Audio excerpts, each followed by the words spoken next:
চোখের সামনে হারানো স্মৃতি, হারানো গান, স্কুলে ফেলে আসা ব্যর্থ প্রেম অভিমান, তোমায় দেখে আজ সব হয়ে গেছে ম্লান।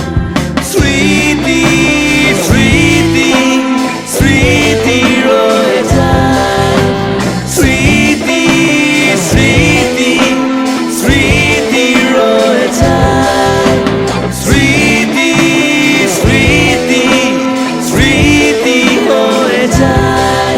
এটা হচ্ছে আনন্দমোহন কলেজ, যেখান থেকে প্রথম আমার কলেজ জীবন শুরু হয়েছে। 2018 সালে এই কলেজে আমি প্রথম বিকম অনার্স নিয়ে ভর্তি হয়েছি। তারপর আরও ব্লগ আসছে, তোমরা দেখবে এরপরে কী করেছি না করেছি। আর এই কলেজে এসে আমাদের ফার্স্ট সেমিস্টারের শেষের দিকে একজনকে আমি দেখতে পেয়েছিলাম, তারপর তাকে আর ফার্স্ট সেমিস্টারে দেখিনি, একদম ডাইরেক্ট থার্ড সেমিস্টারে দেখেছি। এই যে কি বলবি বল, এই ক্লাসে এসে এই ক্লাসে আমাদের ফার্স্ট সেমিস্টারের ক্লাস হতো, বেসিক্যালি ফার্স্ট ইয়ারে। তো কি বলতে চাস? নস্টালজিক ফিল হচ্ছে। আচ্ছা, এই বোর্ডটাকে দেখে কি বলবি? এই যে ব্ল্যাক বোর্ড, জেনারেল লেজার।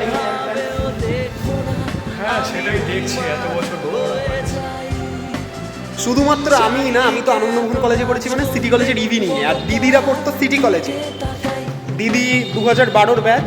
তো এখানে কি করেছে তোমাদের দেখাচ্ছি বেঞ্চে, শুধু দেখো কতটা পড়া পড়তো আর কি করতো দেখে যাও। এই যে বেঞ্চের মধ্যে নাম লিখে রেখেছে দিদির, এটা দিদির নাম জামাইবাবু ঋতিকা জি। বদলে যাবে